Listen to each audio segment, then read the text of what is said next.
Jadi kalau pemerintah negara tidak mampu menangani satu aguan PIK 2, maka tolong jadikan Banten zona bebas hukum 48 jam, biar kami rakyat yang bertindak di bidang. Sekian, terima kasih.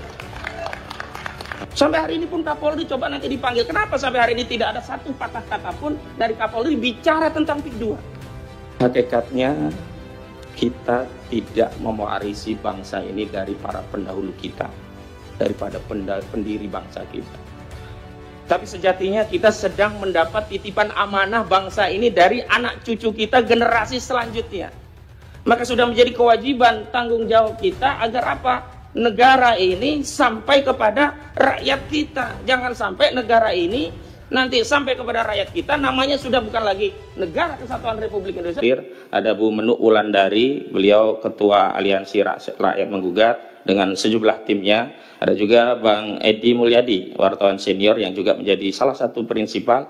Dan sebenarnya ada sejumlah purnawirawan TNI, tapi mohon izin tidak bisa hadir karena ketuanya Kolonel Purnawirawan Sugeng Waras sedang sakit. Kita doakan mudah-mudahan beliau cepat pulih begitu. Selanjutnya dari sisi substansi kami ingin sampaikan beberapa hal. Yang pertama soal kedaulatan tanah rakyat baik di laut maupun di darat. Saya menginsyafi bahwa tugas fungsi DPR RI salah satunya adalah proses pembentukan undang-undang. Dan dalam pembentukan norma undang-undang itu dua hal pasti menjadi perhatian. Yang pertama, dipastikan norma itu tidak bertentangan dengan undang-undang dasar karena nanti rawan diuji di MK. Yang kedua, undang-undang itu memang dibutuhkan oleh masyarakat. Tapi ada satu hal yang ini penting menjadi penjagaan kita bersama. Undang-undang nanti akan diterjemahkan seperti apa oleh pemerintah. PP-nya akan seperti apa. Dan ini kami temui, masalah pagar laut ini bukan ansih soal pagar laut dan ada sertifikat laut. Tapi di sana terkandung motif untuk melakukan proses reklamasi dan rekonstruksi wilayah laut dengan dalih itu adalah tanah musnah yang sudah dipersiapkan belitnya peraturannya di PP nomor 18 tahun 2021. Di pasal 66 itu tegas diatur bahwa tanah musnah ini yang punya hak atas tanah musnah memperoleh dua hal di pasal 66 PP 18 2001. Yang pertama adalah hak untuk reklamasi atau rekonstruksi. Yang kedua bahkan punya hak untuk mendapatkan uang kerohiman. Artinya bukan hanya wilayah laut yang akan dirampas oleh oligarki jahat ini, tetapi juga APBN atau APBD akan diambil juga untuk mendapatkan kompensasi uang kerohiman dari sertifikat mereka yang mereka dalihkan dulunya. Mungkin zaman jahiliyah, zaman Firaun mungkin. Itu diklaim sebagai tanah daratan yang kemudian menjadi tanah musnah. Maksud saya begini. Undang-Undang Cipta Kerja, Undang-Undang nomor 6 tahun 2003 mulai mengatur apa itu disebut dengan tanah musnah. Sebelumnya di belit pertanahan, akarnya kan Undang-Undang Pokok Agraria 560, itu tidak pernah diatur apa yang dimaksud dengan tanah musnah. Di Undang-Undang Cipta Kerja mulai disusupkan istilah tanah musnah di pasal 49. Di PP 18 2001 lebih ditegaskan lagi. Di definisinya ada di angka 1 nomor 33.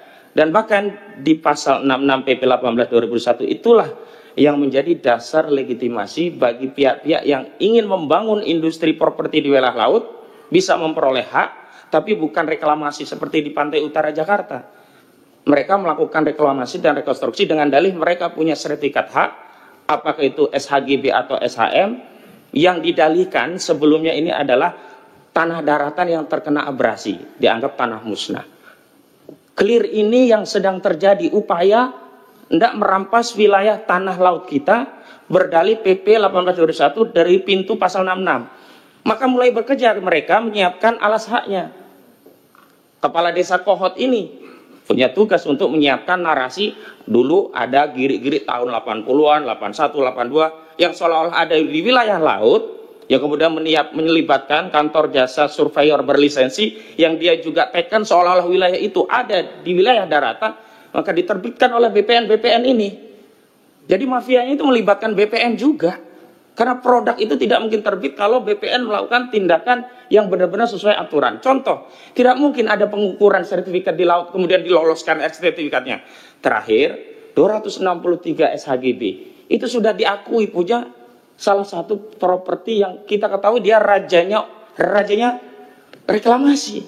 Agung Sedayu Group proyeknya apa? Pantai Indah Kapuk 2. Motifnya apa? Itu nanti akan direklamasi atau rekonstruksi. Menggunakan apa? Pasal 66 PP 18 tahun 2001. Siapa yang membiayai? Tentu yang punya kepentingan terhadap reklamasi, dialah yang membiayai. Gak mungkin Arsin. Duit dari mana Arsin membiayai? Lalu kita dibikin bodoh oleh Menteri KKP. Saya nggak ada di sini gitu loh. Seolah-olah semua itu diakui oleh Arsin dan siap bayar denda 48 juta rupiah. Ini juga statement yang tidak berdasar. Karena sebelumnya katanya denda per kilometer 18 juta. Ini ada 30,31 kilometer. Kok bisa ketemu 48 miliar dari mana? Kok ada pernyataan katanya Arsin siap membayar dari mana? Belakangan kuasa hukum Arsin membantah. Ini menteri berani berbohong di forum resmi DPR RI. Lalu kalau motifnya itu nyambung bagi rakyat, dan rakyat sudah tahu Pak. Kalau Bapak kunjungan ke Pulau Cangkir, saya kan yang pertama kali dengan kawan-kawan memviralkan pagar laut di Pulau Cangkir itu. Juga kemudian nelayan Khalid dan yang lainnya, rame kita bareng-bareng. Baru terungkap rencana penjajahan tanah laut kita ini. Itu di wilayah laut.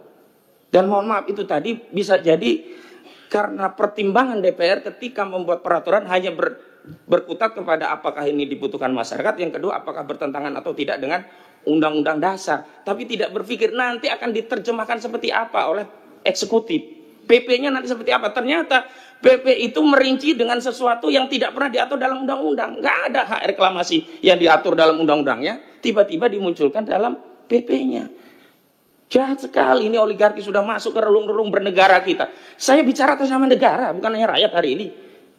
Kalau hari ini kita diam, nggak tahu kita punya kedaulatan wilayah apa lagi. Itu untuk di wilayah laut. Sekarang di wilayah darat. Mumpung ada BPN dari Kabupaten Tangerang juga di tingkat provinsi. Kami menemukan data. Dan ini dari situs Bumi ATR. Data yang kami olah. Ada 3 orang nama. Engcun atau Gojali, kemudian Freddy, dan Henry. Punya tanah 9 juta hektar.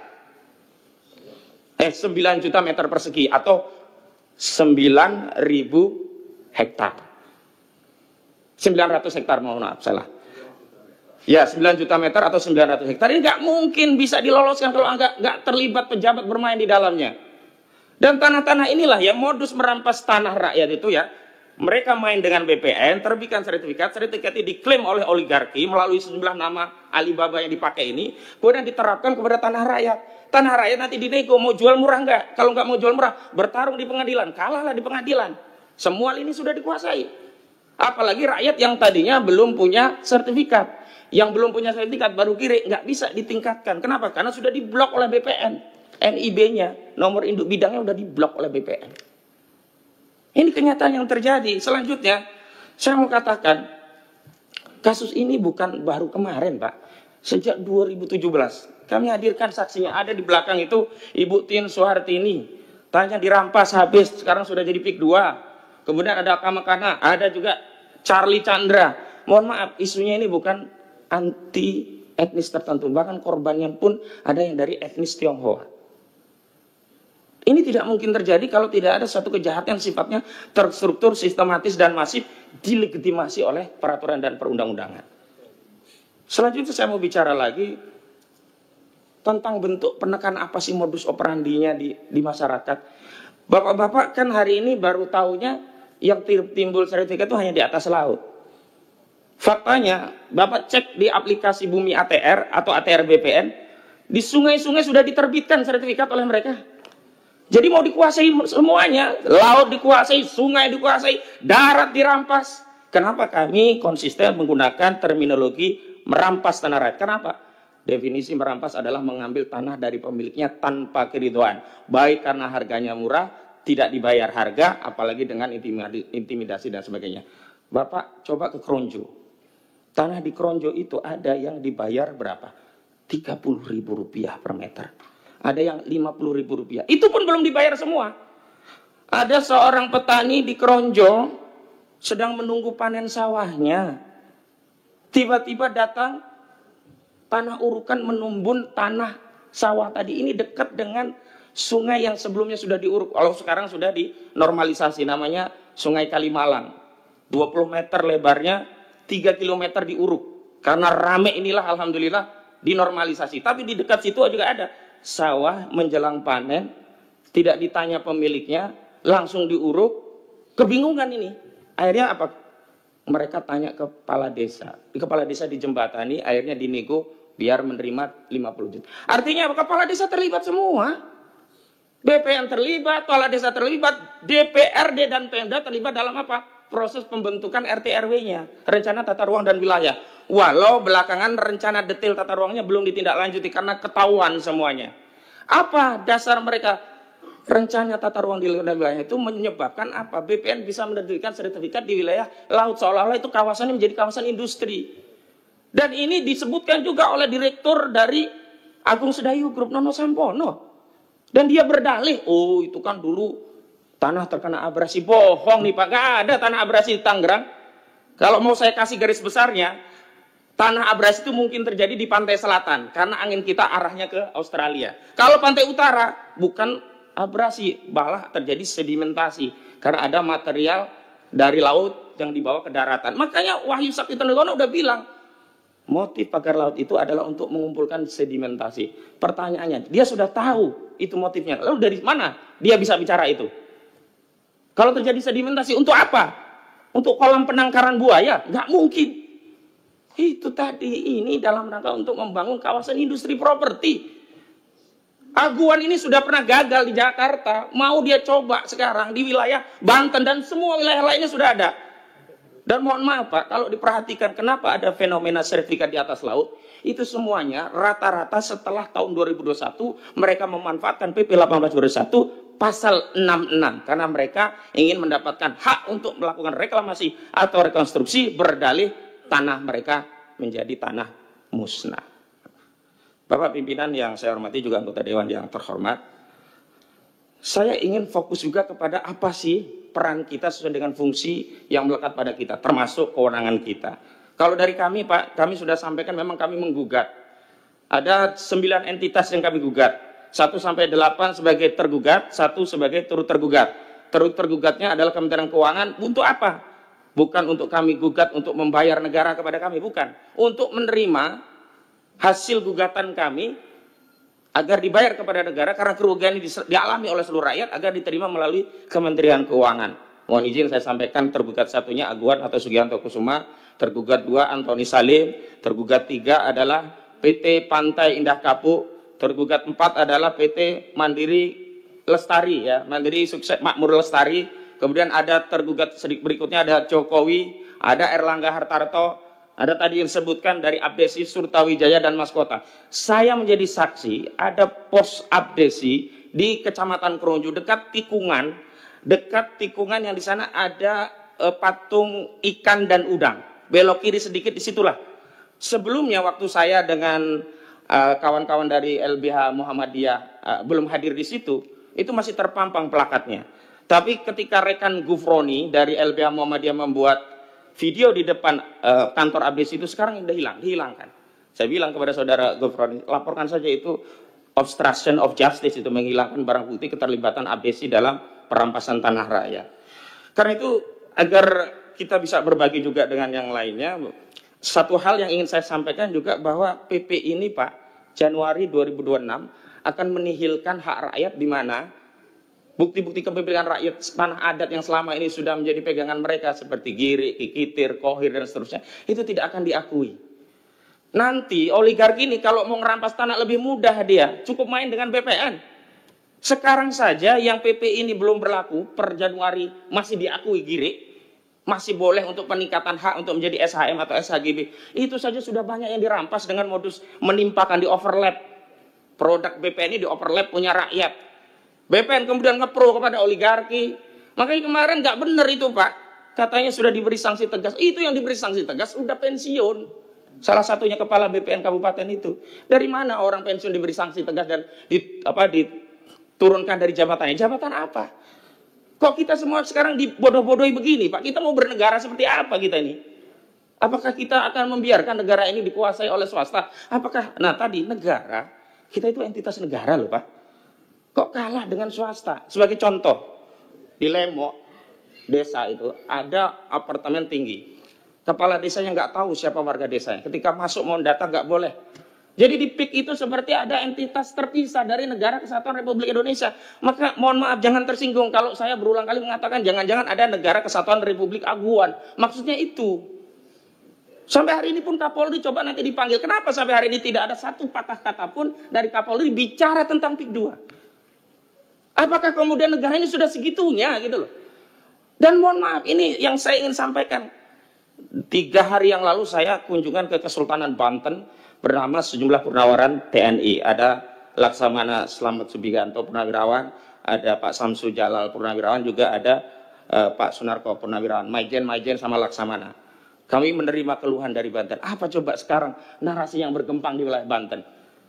Kami rakyat Banten dulu bergabung karena percaya NKRI ini akan mengelola tanah kami dan memberikan kesejahteraan kami. Sebagaimana amanat pasal 33 ayat 3 Undang-Undang Dasar 1945. Bumi, air, udara, serta kekayaan yang terkandung di dalamnya dikelola oleh negara dan digunakan untuk sebesar-besarnya kemakmuran rakyat. Tapi apalah cur hari ini kami saksikan bahwa bumi, air, udara, apa yang terkandung di dalamnya dikelola oleh swasta, dikelola oligarki dan untuk kemakmuran oligarki. Lalu apa alasan kami untuk tetap bersatu dengan NKRI? Ini sekarang narasinya di Banten itu sedang berpikir apakah kita kembali ke Kesultanan Banten, sekedar informasi. Lalu yang penting juga untuk kami sampaikan adalah bahwa kasus ini sebenarnya kalau negara hadir sejak pagar itu 1 meter saja sebenarnya sudah selesai. Memang ini ada masalah besar. Tapi bukan berarti sebagai bangsa yang besar kita tidak bisa menyelesaikan persoalan ini. Caranya dengan apa? Jujur. Tadi yang disebut, yang jadi tropical coastline itu Bapak-Bapak, mohon maaf saya kasih tahu. Ini tanah hak negara, mau dirampok oleh Jokowi dikasih kepada Aguan. Kenapa? Dari 1.755 hektar proyek PIK 2 yang disebut dengan tropical coastline, 1.500-nya itu kawasan hutan lindung yang kewenangannya ada pada negara. Mau dikasih kepada PIK 2, dikasih ke Aguan. Ini korupsi. Penyalahgunaan kewenangan dan perbuatan melawan hukum yang menguntungkan diri sendiri, orang lain atau korporasi, dalam hal korporasinya Aguan karena dapat tanah yang merugikan keuangan negara. Ruginya negara apa? Kehilangan kawasan hutan lindung yang itu mewakili kerugian rakyat. Sejelas ini sebenarnya masalahnya. Tapi kenapa yang ditangkap baru Arsin? Kalau mau saya bilang, bukan hanya Arsin, bukannya BPN pun. Begini info yang saya dapat. SHGB itu seolah-olah hanya dikeluarkan oleh Kantah. Padahal menurut kewenangannya, kalau dia di bawah 4.000 memang Kantah. Di atas 4.000 sampai 10.000 Kanwil. Di atas 10.000 Menteri. Kenapa sekarang kemudian yang tahu kita malah menterinya kebakaran itu kantornya? Dan kami sudah dapat info di lapangan itu ada yang luasnya 30 hektar. Berarti kalau RSHGB 30 hektar salah satunya itu mustahil oleh Kantah. Dan saya minta kepala desa dan Kantah semuanya, ayolah kita tobat gitu loh. Tobat nasuha demi anak cucu kita ke depan. Apa yang mau kita wariskan bagi anak cucu kita kalau semua kedaulatan sudah dirampas pada hari ini, padahal kita masih hidup di hari ini dan kita bisa mengambil tindakan di hari ini. Saya ulangi statement saya di ILLC beberapa waktu lalu sekaligus penutup penyampaian saya di dalam rapat ini. Bapak-bapak Ibu sekalian yang kami muliakan. Hakikatnya kita tidak mewarisi bangsa ini dari para pendahulu kita, daripada pendiri bangsa kita. Tapi sejatinya kita sedang mendapat titipan amanah bangsa ini dari anak cucu kita generasi selanjutnya. Maka sudah menjadi kewajiban tanggung jawab kita agar apa? Negara ini sampai kepada rakyat kita. Jangan sampai negara ini nanti sampai kepada rakyat kita namanya sudah bukan lagi Negara Kesatuan Republik Indonesia.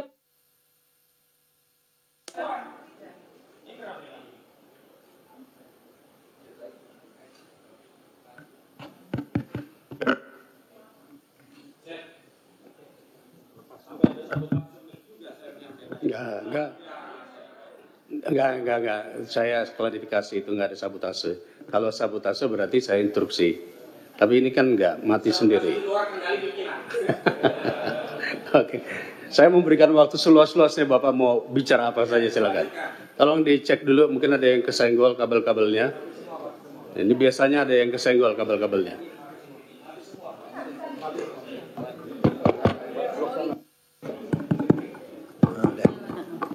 Tes. Ya, intinya adalah bahwa karena itu kita jangan menyia-nyiakan amanah, karena legasi hidup yang paling tinggi itu adalah reputasi. Sekali kita dicap sebagai anak bangsa pengkhianat di Republik ini, maka tidak ada sisa warisan kita yang bisa kita banggakan kepada anak cucu kita. Terlepas kita kaya raya, terlepas kita hebat, tapi kalau kita dicap pengkhianat, selesai. Saya kira itu. Dan untuk detailisasi saya mohon izin ada satu dari Banten untuk menyampaikan, biar perspektifnya juga nyambung antara gambaran umum yang kami sampaikan dengan detail masalah yang ada di Banten. Kepada siapa? Oh, Kang Iwan Darmawan, ya, kami persilakan. Bismillahirrahmanirrahim. Mohon izin pimpinan dan para anggota Komisi 2 DPR RI. Izin saya Iwan Darmawan, saya tinggal di Kabupaten Tangerang. Jadi lokus ini adalah tempat saya lahir dan dibesarkan, sehingga saya tahu persis apa yang terjadi terkait dengan adanya proyek PSN dan PIK 2. Kami perlu sampaikan bahwa apa yang disampaikan di media-media melalui buzzer-buzzer mereka itu adalah sama sekali bohong besar. Karena kami yang mengalami langsung di tempat. Wallahi ada sawah yang diuruk, yang menggarapnya sama sekali tidak tahu. 1 pekan lagi akan panen, padi sudah kuning, tinggal panen, diuruk secara semena-mena. Wallahi ada sungai yang diuruk sehingga air tidak bisa mengairi sawah dan tambak. Wallahi ada tambak yang diuruk secara semena-mena. Ada tanah wakaf yang diuruk, dijual semena-mena. Dan ini merupakan ekses dari keserakahan para pejabat-pejabat yang ada di Kabupaten Tangerang dan Provinsi Banten, sehingga yang menjadi korban adalah rakyat kecil. Ditambah keserakahan oknum-oknum yang ada di atas. Perlu kami sampaikan bahwa ini terjadi karena adanya prakondisi di mana dibuatlah Perda Kabupaten Tangerang nomor 9 tahun 2020 tentang perubahan atas Perda Kabupaten Tangerang nomor 13 tahun 2011 tentang rencana tata ruang dan wilayah Kabupaten Tangerang tahun 2011 sampai 2031. Apa yang ada di dalam Perda tersebut? Lahan sawah produktif di utara Kabupaten Tangerang, ini lumbung padinya Kabupaten Tangerang, lahan hijau itu tiba-tiba menjadi lahan kuning. Dan yang menarik, Perda tahun 2020 ini perdanya tahun 2020. Tapi baru ditandatangani pada tahun 2022. Patut diduga karena memang sedang menunggu logistiknya turun sampai 2 tahun. Jadi itu ditandatangani 2022. Dan kita baru tahu tentang ini Januari 2025 kemarin setelah ramai. Padahal perda ini jelas bertentangan dengan Perda Provinsi Banten nomor 5 tahun 2014. Tentang apa? Tentang perlindungan lahan pertanian pangan berkelanjutan. Loh kok bisa gitu Perda Kabupaten Tangerang dibuat tapi jelas-jelas bertentangan dengan Perda Provinsi. Apalagi kemudian mereka berdalih dengan adanya Perda nomor 1 tahun 2023 Provinsi Banten ini, sehingga mereka merasa di situ ada kesempatan untuk menggunakan ruang laut, memanfaatkan dan seterusnya itu. Padahal putusan MK nomor 85 tahun 2013 sudah jelas mengatakan bahwa perairan laut tidak boleh dimanfaatkan untuk kepentingan komersial maupun pribadi, apalagi terbit sertifikat di atasnya. Dan ketika sertifikat yang sudah dinyatakan oleh Menteri ATR BPN Nusron Wahid bahwa di situ ada sertifikat itu, kita semua tahu bahwa sertifikat itu akan terbit ketika BPHTB-nya dibayar. Pertanyaan kami, itu bayarnya ke siapa? Apakah ke oknum pejabat Dispenda pada saat itu?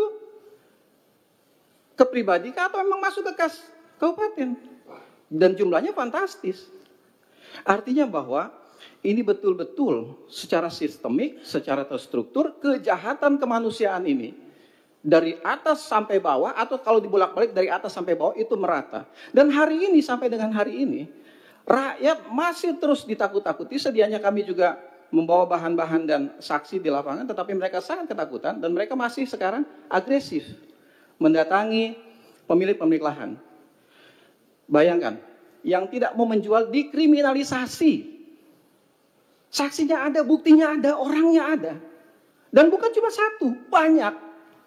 Kita bisa bayangkan dengan sisi kemanusiaan kita. Pemilik tanah sudah sepuh dalam kondisi sakit dengan selang oksigen dipasang. Dipaksa tanda tangan untuk melepaskan haknya. Dan ada oknum polisi di situ, ada oknum pengacara di situ. Ini apa? Kemana negara? Ini zolim, sezolim-zolimnya. Karena saya mulai paham, mulai mengerti. Kenapa selama ini pengurukan yang begitu masif, pemagaran yang begitu masif, semua pejabat diam di kabupaten maupun di provinsi Banten. Kenapa? Karena mereka lah yang menangani produk-produk perda ini. Demikian tambahan dari saya. Insya Allah nanti akan dilengkapi oleh Saudara Mahesa. Sebelah saya singkat saja. Ya, nanti selain Mahesa, izin ada 2 saksi yang saya bawa. 1 Butin Suhartini, 2 Charlie Chandra. Mohon izin waktu sebentar biar menyampaikan apa yang mereka alami. Sekarang Kang Mahesa, silakan Kang. Bismillahirrahmanirrahim. Singkat saja pimpinan. Saya ingin melaporkan temuan di lapangan. Salah seorang anggota DPRD Kabupaten Serang bernama Haji Abdul Ghafur ketika dalam rapat resmi seperti ini, ketika itu dalam kasus pagar laut, beliau hanya mengecek, meminta keterangan dari pihak desa, dari Kades. Lalu waktu itu saya protes, kenapa tidak minta keterangan dari rakyat? Apa bahasanya pimpinan? Saya takut ditembak. Nggak tahu, yang ngomong itu anggota DPRD. Iya, makanya kita sampaikan. Seorang anggota DPRD di forum resmi, dalam rapat resmi, ngomong ke rakyat bahwa saya tidak bisa menemui rakyat karena takut ditembak. DPRD Kabupaten Serang namanya Abdul Ghafur dari fraksi PKB. Tuh yang pertama. Berarti ada kekuatan besar ini, kita semua punya keyakinan dan justru malah kadang anggota polisi yang baik malah terjerat dengan seragamnya. Bapak-bapak di sini yang duduk di sini, saya tahu terjerat dengan statusnya. Semua punya kepercayaan dan punya pengetahuan. Tapi justru jabatan menghalangi bapak-bapak di sini untuk bertindak. Kemudian yang kedua, hari ini saya masuk di gedung DPRD ini, tidak bisa masuk karena tidak memakai sepatu. DPR RI, maaf. Tapi aguan menguruk sungai masih bebas sekarang, Bapak pimpinan. Tidak Polri, tidak TNI, tidak Dewan, tidak Menteri. Kenapa di negeri ini tidak ada yang berani sama orang yang namanya aguan? Saya bahkan tidak masuk di gedung milik rakyat hanya karena tidak pakai sepatu. Tapi aguan menguruk di sungai, tanah bengkok. Dan terakhir saya menemukan satu lagi Bapak pimpinan, di BPN ada salah seorang anggota BPN Kabupaten Serang ngomong langsung saat rapat resmi, kata salah seorang anggota BPN, lo bagus Mahesa tanahnya dijual 23.000 daripada digusur. Yang ngomong pegawai resmi anggota BPN. Ibu tolong dengerin Bu, Ibu dari BPN Bu. Ini rakyat bicara Bu. Diem baik itu si Ibu itu dari BPN. Pak Khusus. Ya diteruskan aja, diteruskan. Kita semua mendengar kok. Betapa sakit anggota dewannya katanya takut ditembak. Betapa sakitnya kami rakyat Banten. Salah seorang anggota BPN ngomong, oh lebih baik dijual 3.000 daripada digusur. Saya hanya bisa melaporkan itu saja. Sampai suatu ketika sampai saya ngomong pernah kayak orang ngecaprak pimpinan. Jadi kalau pemerintah negara tidak mampu menangani satu aguan PIK 2, maka tolong jadikan Banten zona bebas hukum 48 jam biar kami rakyat yang bertindak pimpinan. Sekian, terima kasih. Kok Charlie dulu, kok singkat aja ya kronologis. Ya. Ya, terima kasih Pak Pimpinan yang saya hormati. Saya Charlie Chandra, saya sudah berjuang sejak 2013 Pak. Papa saya dijadikan tersangka atas tuduhan pemalsuan yang terjadi lebih dari 30 tahun yang lalu. Seharusnya tidak bisa diterima oleh polisi, Pak. Tahun 2015, 2013, 2015 itu mereka PT Mandiri Bangun Makmur, Direkturnya Nono Sampono, mengambil surat kuasa dari ahli waris pemilik pertama. Bayangkan, pemilik yang sudah menjual tanahnya 35 tahun yang lalu bisa kasih kuasa ke Nono Sampono untuk menguasai tanah kami, Pak Pimpinan. Dan ketika itu terjadi, saya biarkan saja karena saya tahu saya tidak bisa melawan. Suatu hari saya punya saudara yang teman baik dengan Aguan, minta saya jual. Bayangkan, ini teman baiknya, itu saudara saya.